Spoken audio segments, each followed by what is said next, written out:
Judges of Supreme Court are appointed by the President of India after consulting the Chief Justice of India. But what does this consultation means? Will the consultation or the advice of CJI, will the advice be binding on the President? In the first judge's case 1982, Supreme Court said Supreme Court said no, the advice of CJI is not binding on the President. But in 1993, second judge's case, Supreme Court said that the advice is binding, but the CJI himself should consult two senior most judges of Supreme Court. 1998 third judge's case, Supreme Court ruled that the advice is binding, but the Chief Justice must consult first four senior most judges of the Supreme Court. That is your collegium system basically, which is presently working. Now in 2015 there was a fourth judge's case.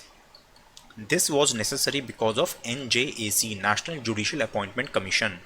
Government of India amended the Constitution of India, and government basically said that instead of this collegium system there will be a committee, and in this committee there will be the Union Law Minister, there will be two eminent persons, and there will be Chief Justice of India and two senior most judges of the Supreme Court.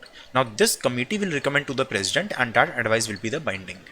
Now the problem here is that it goes against the separation of power, because in many cases in Supreme Court,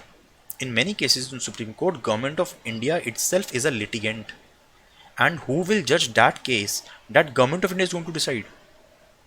That is a simple conflict of interest also, and it is against the separation of power also. Therefore, Supreme Court in this fourth judge's case ruled that NJAC is unconstitutional. It violates the basic structure of the Constitution. Therefore, this collegium system continues. Who decides the strength of the Supreme Court? How many judges are sanctioned in the Supreme Court? It is decided by the Parliament.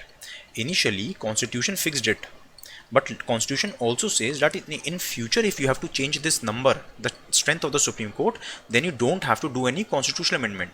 Parliament can make a law and do so. Like 2 years ago also, I think last year, Parliament made a law and increased the strength of Supreme Court from 31 to 34. However, the strength of High Courts is decided by the President of India. How do you transfer a judge of the High Court? Same way, that collegium will recommend to the President. But here the Chief Justice has also to consult the two High Court Chief Justices.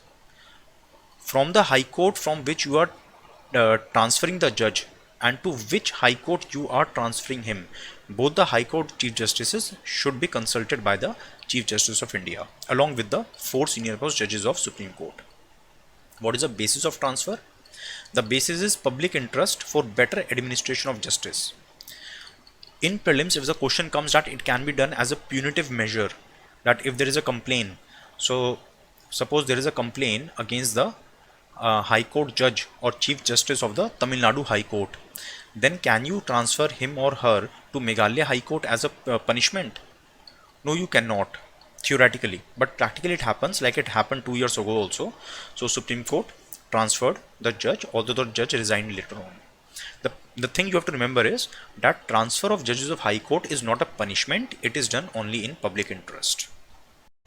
If you want to appoint some additional or ad hoc judges in Supreme Court, then the Chief Justice of India can do this after consent of the President of India. This is done under Article 127. Any High Court judge can be appointed on temporary basis to act like a Supreme Court judge. That was under Article 127. Now in the case of High Court, that is Article 224. So if there is too many cases, there is too much pendency, then you can appoint additional judges. Additional business means additional judges, but this additional judges will be appointed by the President of India and for a maximum time of 2 years. Now suppose any High Court judge is absent or not available for some time, or maybe the judge himself is acting like a Chief Justice of the High Court. So in that case, President can appoint another qualified person to act like a judge. See, in the first case there was too much of cases. Since there are additional cases, you brought additional judge. In the second case, you are saying that a judge is not available, therefore you are appointing another qualified person to act like him. So there will be acting judge. In both the cases, it is the president who is appointing them, and these appointments can be made only till the age of 62. Article 224A says that 224A it says that retired High Court judge can also be appointed for a temporary time to act like a judge in the High Court again. Now this appointment will be done by the Chief Justice of the respective High Court. So just remember, if you want to appoint the judge, additional judges, we are talking additional or ad hoc judges in the Supreme Court, then it is the Chief Justice of India. In the High Court, it is the President of India. A retired judge in the High Court, it is the Chief Justice of that High Court. Due to the recent law made by Parliament for Delhi, Union Territories is an important topic. The basic questions that can come in prelims about Union Territory is, in the colonial times they were called as Scheduled District or Chief Commissioners Provinces. In 1947, these Chief Commissioner Provinces were placed in Category Part C and Part D states.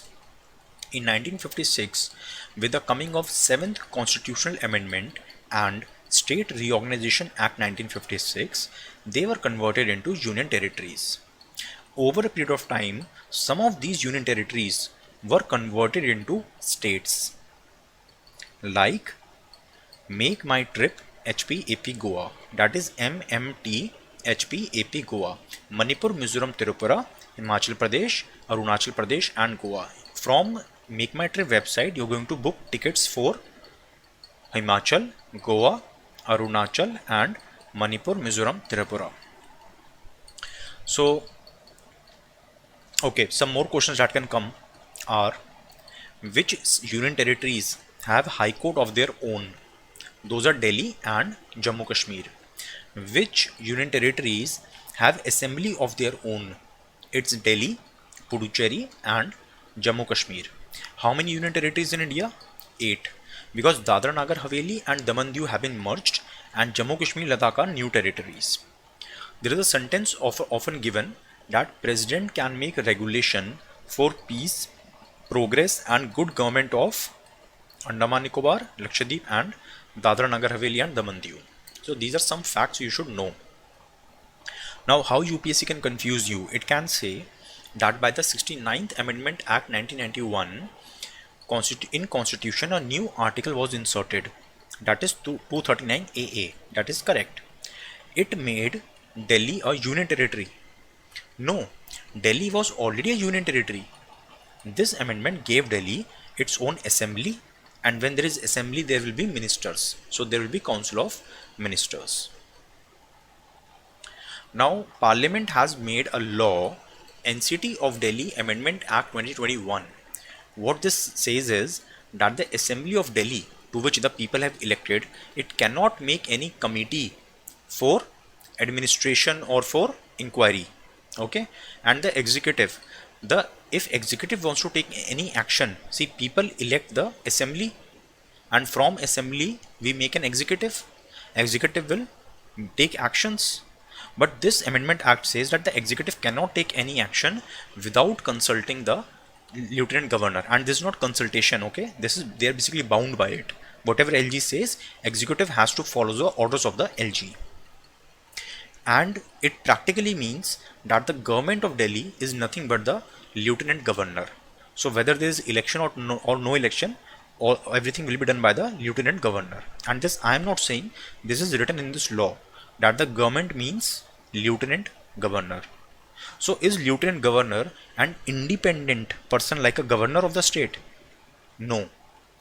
See, practically whatever happens, we do, that is none of our concern. Okay, in theory, governor is not an agent of the president. Governor is an independent governor of a state. Governor of a state is an independent constitutional office, right? He is not an agent of the president. However, administrator of a union territory is an agent of the president. Okay, so please remember this. So basically Delhi is being run by the President of India through the lieutenant governor. One more thing, 3 union territories have their own assembly. And what is the use of an assembly? To make laws. So in India we have union list, concurrent list and state list. People choose the state government, that is the state assembly. State assembly will make the laws on state list. And can the parliament make law? Let us say there is Uttar Pradesh. Can Parliament of India normally can it make any law that is in the state list of the Uttar Pradesh? No, it cannot. Right? Normally it cannot make. But in case of union territory, Parliament can make a law.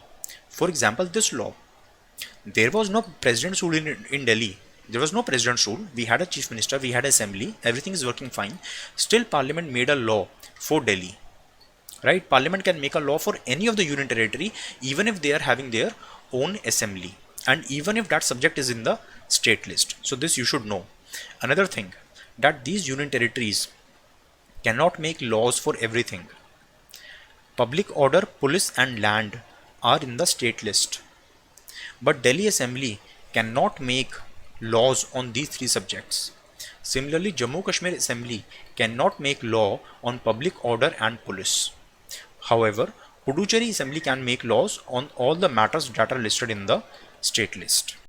Uniform Civil Code simply means that there will be a uniform or a same law for all the citizens of India for their personal matters like marriage, divorce, inheritance and other things. Is it mentioned in the Constitution of India?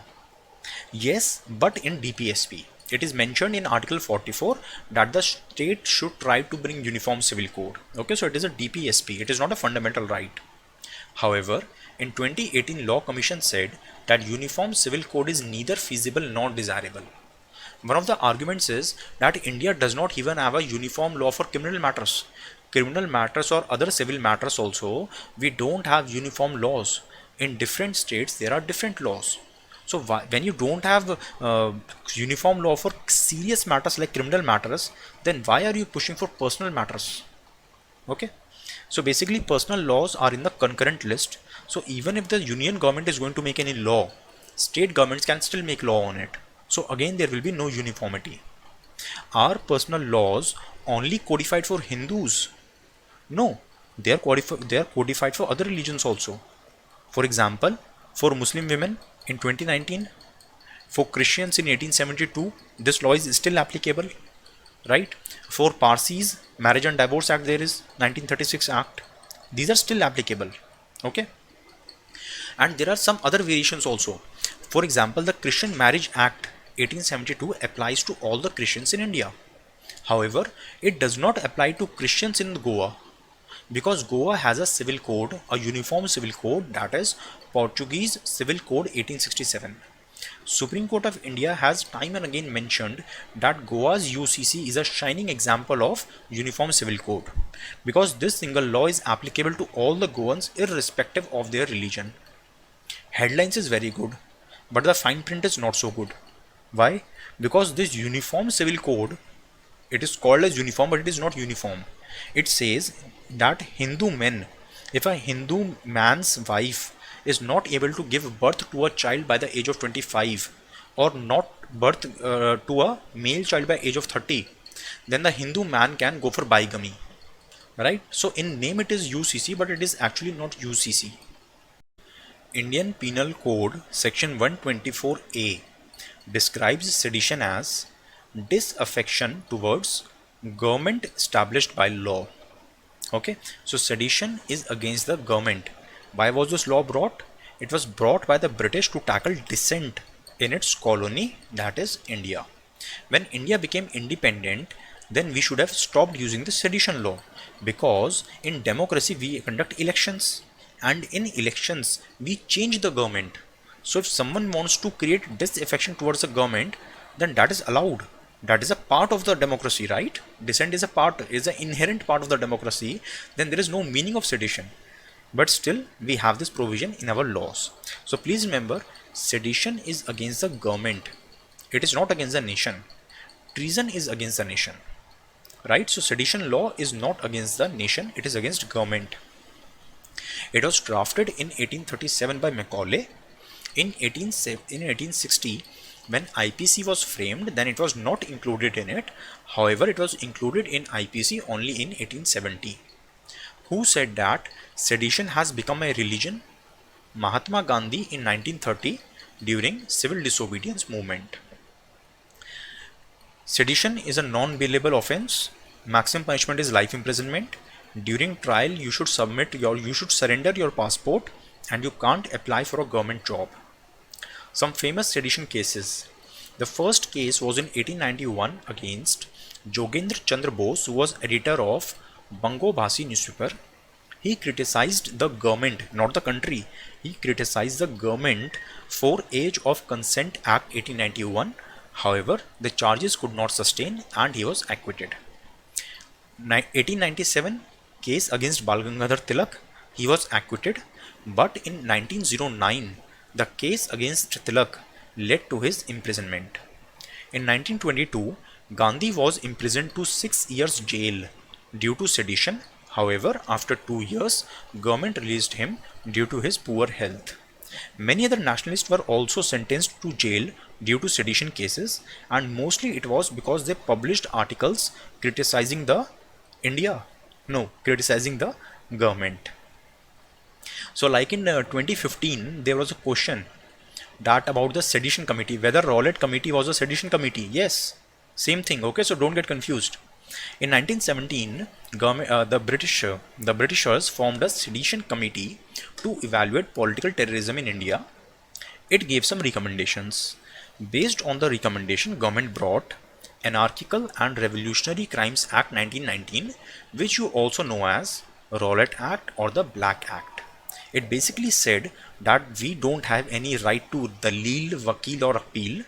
Okay, and it was so this act, Rowlatt Act, was basically an extension of Defence of India Act 1915. It strengthened the government to silence the press and to arrest the activist without any trial or warrant. UAPA, Unlawful Activities Prevention Act 1967. It is basically to tackle terrorism. Okay, it defines unlawful activities as any activity that is against the integrity and sovereignty of India. And what exactly activities will be considered as unlawful? That the central government can declare through a notification. Under this, the maximum punishment is of death, and not just Indians, but we can prosecute even foreign nationals under this law, even if the act is committed outside India. Okay, not necessary that the violation or the unlawful activities have to be done in India only.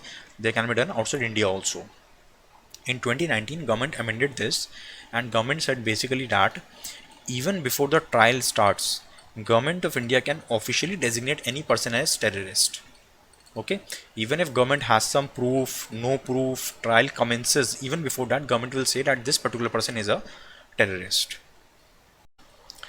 NRIs are Indians, although they are not residing in India, but they are Indians, so they don't need visa to come to India.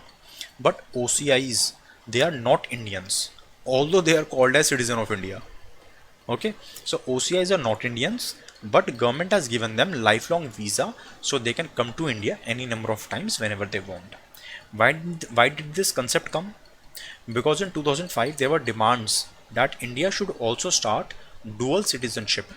So India said we will not start dual citizenship, but we will call you as citizen of India, but the overseas citizen of India. What is the eligibility? That you should have been an Indian citizen when our constitution started, you or your children, that is children, great grandchildren and so on, and their spouses also. But the condition is that you should not be a citizen of Pakistan or Bangladesh. So if an Indian origin person went to USA, then he can apply for a OCI card. Now since they are not the citizen of India, therefore they don't have all the fundamental rights. They have only those fundamental rights which the aliens have. They are not citizens, so they cannot vote, they cannot get a government job. They have same rights as NRIs, like if they want to study in India, they can come. There's an OCI person in USA who wants to become a chartered accountant or a lawyer or some other profession. He wants to doctor. He wants to become a doctor in India. That he can do. All these education and profession he can practice in India. But he cannot purchase agricultural land. Agricultural land only Indians can purchase. Okay, so NRIs can also purchase agricultural land, but OCIs cannot. OCIs cannot undertake any missionary activity or any tabligh activity or journalism or mountaineering. So they can become doctor, engineer, anything, CA, lawyer, but they cannot practice journalism.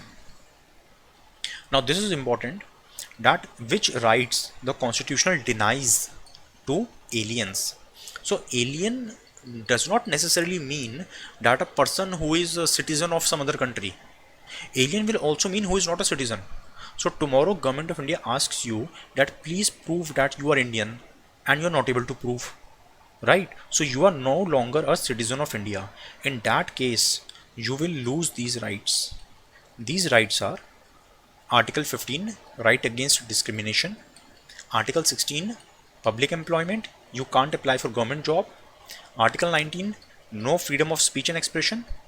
Article 29 and 30, no cultural and educational rights.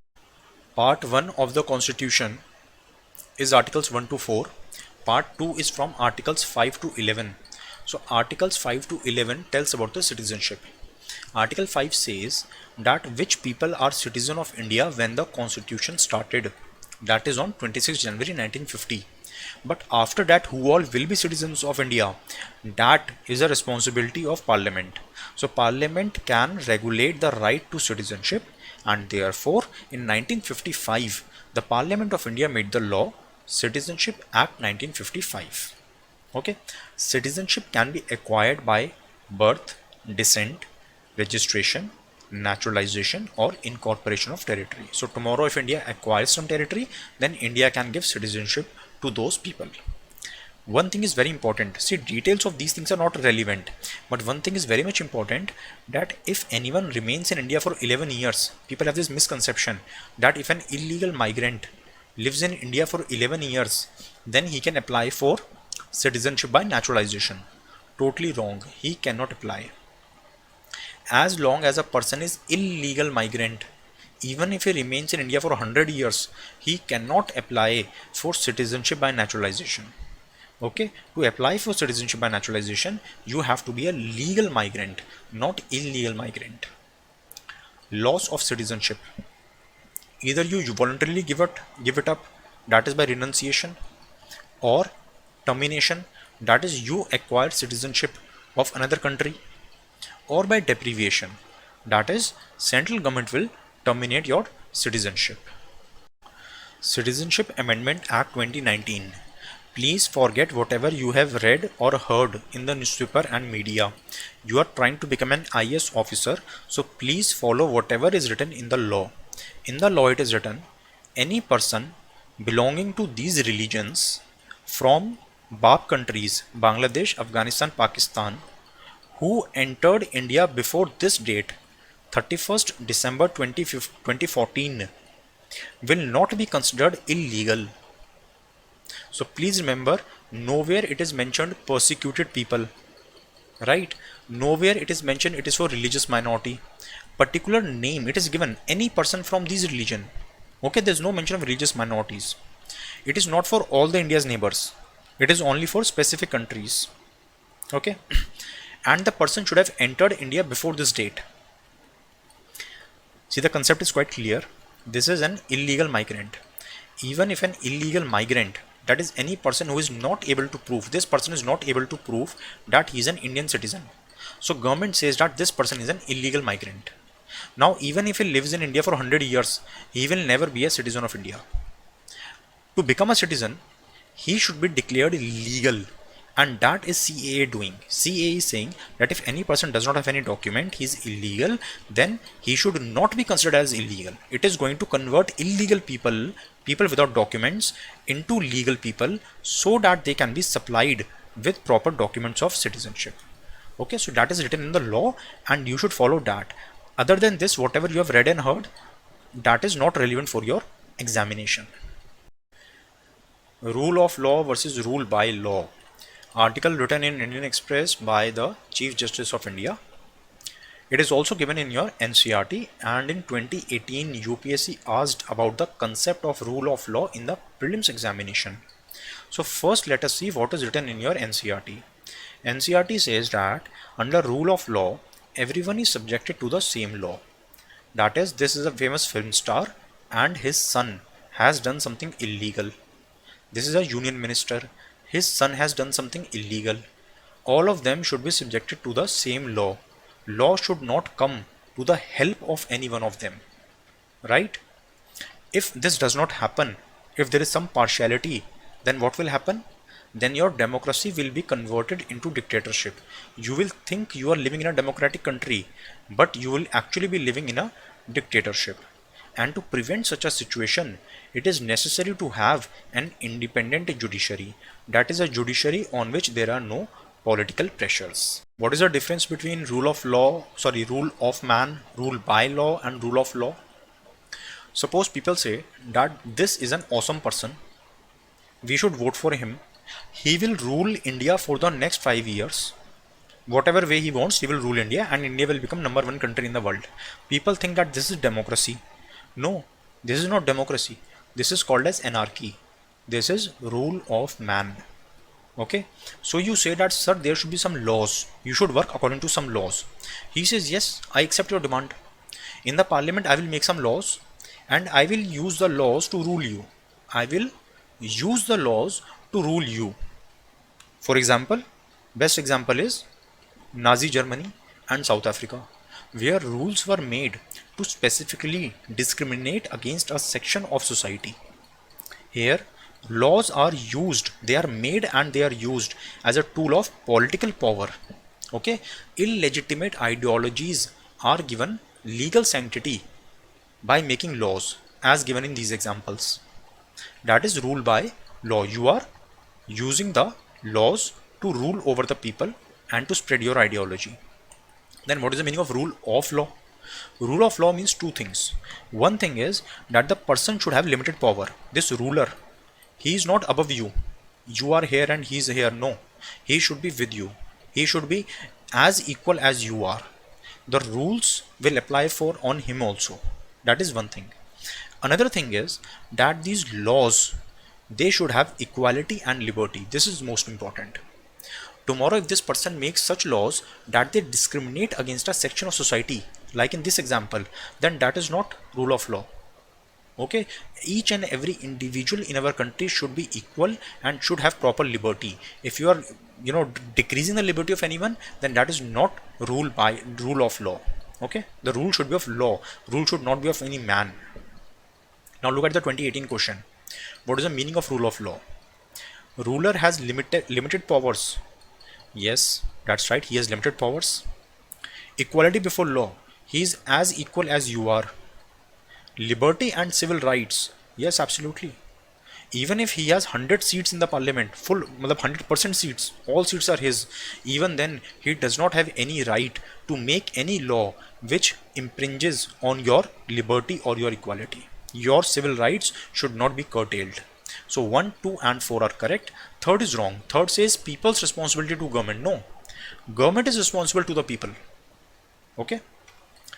Rule of law index is given by World Justice Project. India borrowed rule of law concept from Britain.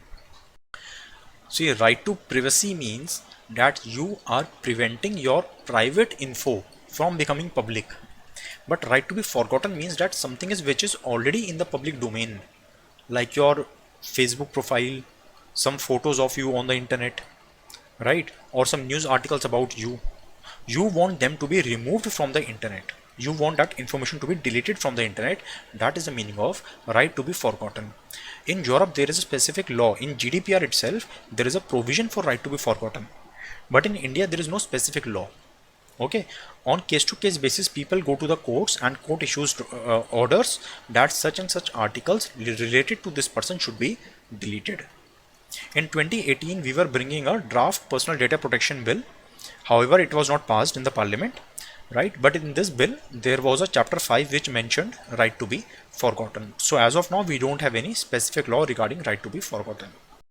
Suppose you go to a government agency, a government office, and you want to get some service from there. So what should happen in all government service, on all government offices, is that there should be a piece of paper on which it should be written that what is the mission and vision of that particular government office, what services it provides to those people, What are the standards of the services? If you have applied for a passport or a driving license, then in how much time will you get it? There should be some standards of services. If you're not satisfied, then where you can file a complaint. And it should also be written that what you as a citizen should submit. You should come to the office between this timing. You should submit the documents in these forms, right? So that is some expectation from the client. So these are some components of the citizen charter. It is not legally enforceable in India. In 2011, government tried to bring to give it legal enforcement, legal backing, but government could not pass the bill. In 2014, the bill lapsed and new bill has not yet come. This whole concept of citizen charter originated in 1990s in UK. India adopted it in 1997, and the main responsibility of coordinating it is of DARPG, that is Department of Administrative Reforms and Public Grievances, which comes under Ministry of Personal and Public Grievances. Now, citizen charter is one way of improving the public service delivery. There are some other components also, and when they all work in consonance, then we get Sevottam model. So basically, Sevottam model is for excellence in public service delivery. So for prelims, just remember three things: the components of citizen charter, it is not legally enforceable, and Sevottam model is related to excellence in public service delivery.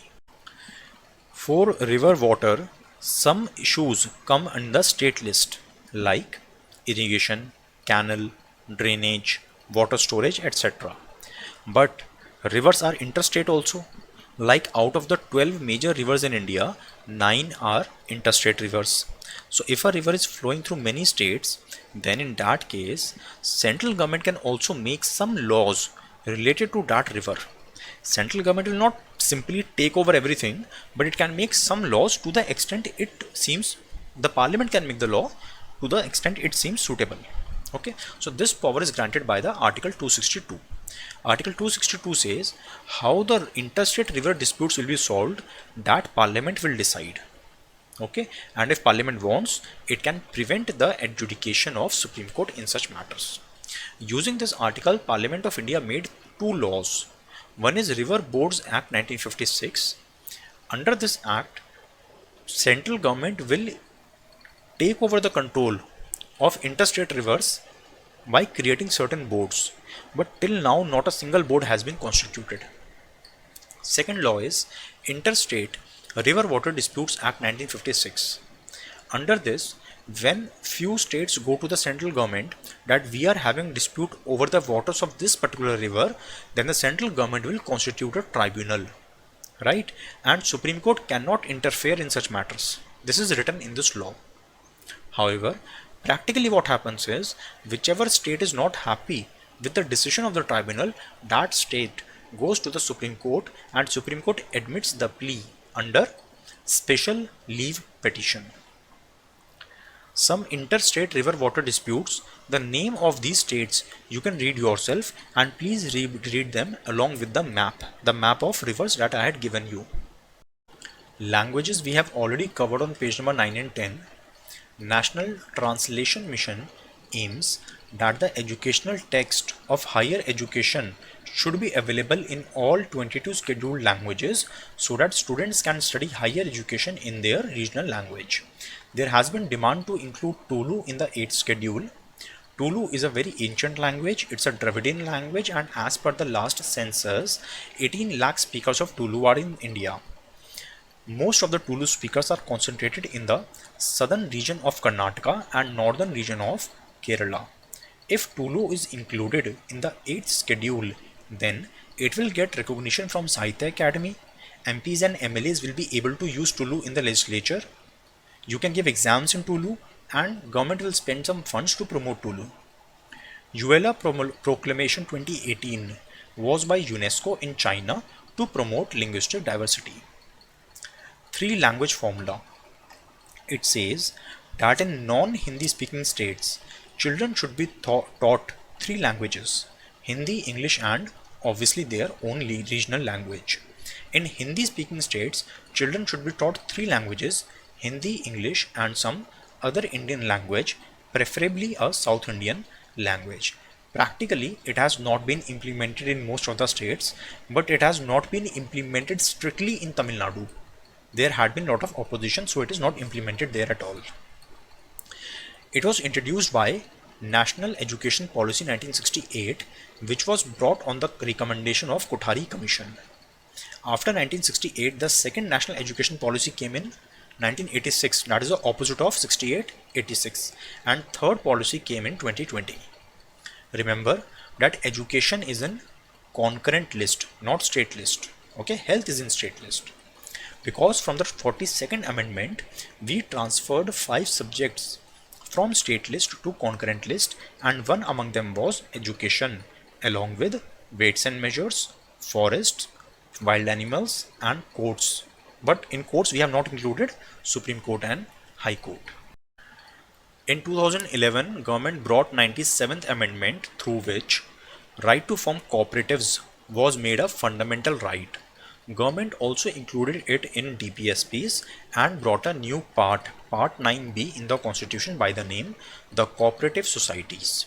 Supreme Court has now struck down some portions of this amendment. Why? Because cooperatives is a state subject, and by bringing this amendment, government did not get it ratified by half the states, right? But some portions will continue to apply. Why? Because of multi-state cooperative societies. There are some cooperative societies that are spread over different states, and they are governed by the Multi-State Cooperative Society Act 2002. Broadly speaking, earlier cooperative societies were overseen by Ministry of Agriculture, but now they will be seen by a new ministry, Ministry of Cooperation. Floor test in the assembly can be done in 2 ways. Either it can be a confidence motion. Suppose a newly formed legislators have come, then the government will try to prove its majority. That will be a confidence motion. There can be a no confidence motion also, that the opposition will say that we don't have the confidence in the government. Government has lost its majority. So if you want to move no confidence motion, then you should have support of at least 50 MPs. Then your motion will be admitted, and there will be some debate, and then there will be some voting, right? And you don't need to give any reason. You don't need to give any reason that why we are bringing this, right? And there is no mention of no confidence motion in the constitution. It is basically given in the rules of the house. Article 75 says that the people, the ministers, are collectively responsible. So if this motion is passed, you will not say that some ministers will resign. Okay, all ministers will resign collectively.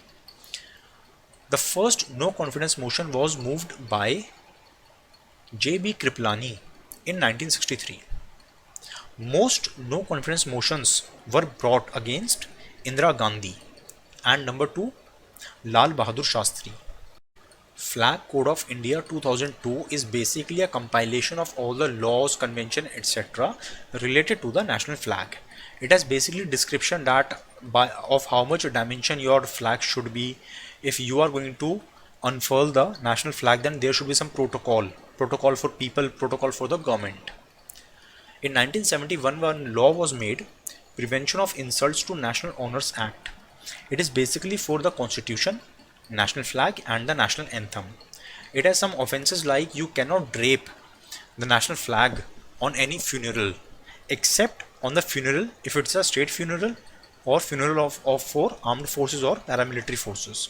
You cannot drape the national flag on any building or vehicle. You cannot wear it below your waist on any hanky. You cannot write anything on it, right? If you are found guilty in this law, then you cannot fight MP or MLA election for 6 years. Fundamental duties, which are in Article 51A, there are total 11 fundamental duties. The first fundamental duty says to abide by the Constitution and respect the national flag and the national anthem. National song Vande Matram was originally composed in Sanskrit language, not Bengali. Constituent Assembly in 1949 May ratified our membership to the Commonwealth. In 1947, July 22, we adopted the national flag. In 1950, January 24, Constituent Assembly again met for the final time, and it adopted our national anthem, national song, and elected Dr. Rajendra Prasad as the first president of India. Some sector specific regulators you can read yourself, like print media. There's a regulator called as Press Council of India, which is a statutory body. For advertisement, there is Advertisement Standards Council of India, and so on. In case of tribunals, the concept here is simple, that suppose there is a taxation matter and you go to the courts, then it's a difficult issue because the judge himself will have to first understand the exact what taxation is about, right? So things will get delayed and there may not be proper justice also. So what we do is we set up tribunals, that is specialized court for specialized matters. They give speedy and specialized justice, and they don't follow the your proper word by word law. They basically work on natural justice principles. So that is the purpose of establishing tribunals, right? So what usually happens is that the legislature, like parliament, will establish a tribunal and ensure its independence as per the law. Executive will ensure its day-to-day functioning, and the judiciary will also contribute to some members of the tribunal. That is how normally things happen. Now what happened is, in 2017, through the Finance Act 2017, which is a money bill, but somehow the government tried to amend the working of tribunals. Through the Finance Act, government said that this legal sanctity of tribunals will no longer be there. Legal protection about the terms of service of the tribunal members will no longer be there. Each and everything will be controlled by the central government. Okay, so obviously that was wrong thing. So judiciary said that this is wrong. You should not frame rules to execute your plan, right? And Supreme Court struck down those rules. Finance Ministry again made the rules, and Supreme Court again struck them down. Then in 2021, government brought an ordinance to execute its plan of totally controlling all the tribunals, and Supreme Court even struck down this ordinance. Now government has brought an act which is almost identical to the ordinance. Now Supreme Court can like it is simply saying we are not happy and please try to fill the vacancies in the tribunals. Now the whole issue here is, the concept is simple, that tribunals, suppose this is you and this is your friend, and you are not happy with your friend, you take your friend to the court, you file a case against your friend. Where will you go? You will go to the court, right? But if you are not happy, not with your friend, but you are not happy with the government of India, you have something against the government of India, you are working in a government organization, you have something against it, or you have something complaining against the telecom department, something like that. So you will complain to the tribunal. So in tribunal, almost all the cases are against the government of India. And now government of India it is that is going to 100% control the tribunals, who will be appointed, what will be the terms of service of that person, each and everything. Then what justice will be there, right? So therefore Supreme Court did all these things. So tribunals, in the original constitution there was no provision of tribunals. The provision was brought by the 42nd amendment by inserting articles 323A and 323B. So if you are a central government employee or a state government employee and you have some issue related to your employment, then you can go to SAT or CAT. That is, if you are a state government employee, then you go to SAT. If you are a central government employee, you go to CAT. It is not the case that if you lose the case in SAT, then you will go to CAT. No, CAT is not higher of SAT. No, these are totally different bodies. State government employee, go to SAT. Central government employee, go to CAT. Right? You can't appeal in the other body by losing a case. That is one thing. And they were established by the Parliament under the Administrative Tribunals Act 1985. Right? There is no hierarchy like I explained to you. For other matters like taxation, telecom, airport, tenancy rights, for all these things there are different tribunals set up by the Parliament or by the state legislature. In that case there can be hierarchy, like there is a tribunal, you go there, you lose a case, then you will file an appeal in the appellate tribunal. So there is hierarchy. The members of CAT and SAT are appointed by the President of India. If you lose a case in CAT, then you go to the High Court. You can't directly go to the Supreme Court. SAT is not yet established in all the states. When was CAT established? It was established in 1985, not during the time of Lal Bahadur Shastri, okay, during the time of Rajiv Gandhi. Members of CAT are drawn from both judicial and administrative streams. That is true, that is correct. What is the meaning of original jurisdiction? You are a central or state government employee. So can you directly go to CAT or SAT? Yes, you can. That means CAT or SAT has original jurisdiction. Do they also have exclusive jurisdiction? No. Exclusive means that only they can hear the case. That is not the case. You can go to courts also. Now there are some miscellaneous things like zero-based budgeting. Suppose last year Government of India had a education budget of 2 lakh crore, and government thought that this year we have opened new schools, therefore our budget should increase by 10%. So you are using last year's budget, and based on that you are increasing or decreasing. This is not zero base. Zero base means start from the starting. You say, you forget what was last year.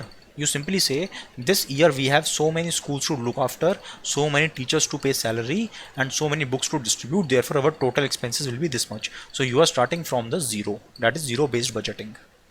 Outcome based budgeting. You should not just say that we are spending 3 lakh crore rupees on education. No. You should also find out that whether the literacy rate is increasing or not. What is the outcome of those 3 lakh crore rupees? Right? So that is the meaning of outcome based budgeting. Since 2005 and 6 we are also bringing outcome based budgeting. Since 2005-6 we are also bringing gender budgeting. Gender budgeting means you simply add the money spent by different ministries on women specific schemes. Generally it is approximately 5% of the total budget. Election Commission we have already studied on page number 45 in the table form. Now just a comment about the state election commissioners. Supreme Court has said that serving bureaucrats should not be appointed as state election commissioners, otherwise they will not be able to function impartially. They are appointed by the governor and their conditions of service are also determined by the governor, but they are removed like a judge of the High Court. Socio-economic caste census. It was done by 3 ministries, but the overall coordination was done by Ministry of Rural Development. It looked after the socio-economic and educational status of different castes in India.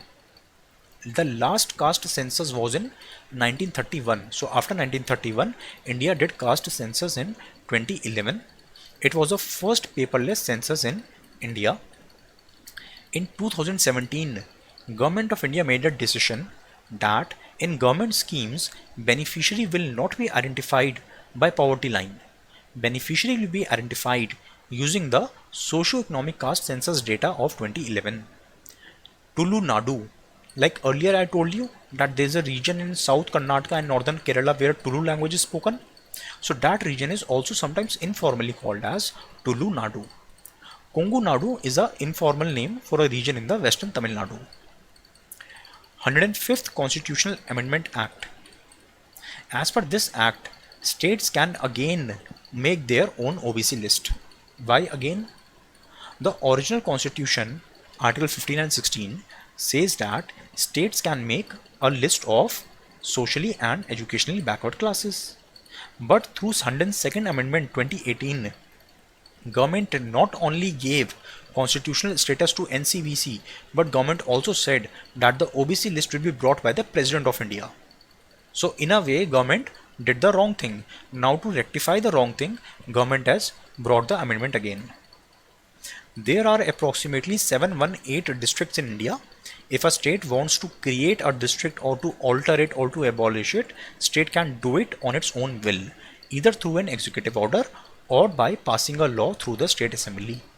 For example, in 2016, Majoli district was created in Assam, and in 2021, Malerkotla district was created in Punjab.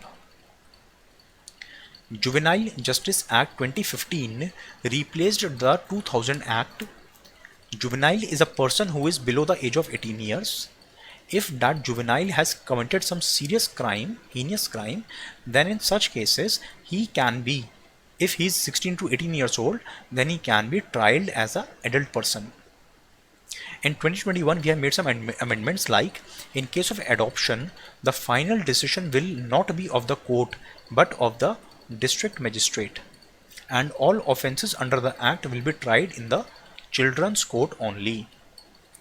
Democracy Index is released by Economist Intelligence Unit. Norway number 1, India number 53. Online dispute resolution is nothing but the online form of alternate dispute resolution. Information Technology Rules 2021. The main focus is social media intermediaries and OTT platforms, and these rules are brought under the IT Act 2000. There are some general guidelines like you have to keep a user information for 180 days, you have to appoint a grievance officer, and many other things. How the question will come? UPSC will say safe harbor provisions are related to seaport, that is ships can go there in a safe environment, right? Something like that. UPSC will confuse you. The actual thing is they are related to the IT intermediaries. See, what happens is, this is suppose Twitter or Facebook, and you have posted some wrong content on this platform. Now who is liable? Obviously you are liable, but sometimes what people do is they put case against Facebook or Twitter. So now government is saying, if you, that is Twitter or Facebook, if you are going to listen to us, whatever guidelines we are giving, if you are following them, if you are doing whatever we are telling you, then you are immune. Okay, these rules give immunity. Safe harbor provisions give immunity to this intermediary, that no one will be able to put a case against you if you listen to us. And if you don't listen to us, if you're not following these guidelines, you're not appointing any grievance officer and other things, in that case, if people go and file a case against you, then let the law take its own course. You don't have any immunity, right? What you have to note is, please note carefully, that if a platform, Twitter or Facebook, is not following these rules, then it does not mean that they are guilty. It simply means they don't have immunity. So a court case will be filed, and the final, obviously the final verdict of the court case will be that this person is guilty. The court will never say that this intermediary is guilty, obviously, right? So if you are posting inflammatory content, then obviously you are guilty, right? That the court will find later on. The only question here is of immunity. Public intent data simply means a data collecting, the purpose of which data is simply to serve the public. The intention is to serve the public, like registration of death, marriage, birth, or doing national surveys, census, and such other things.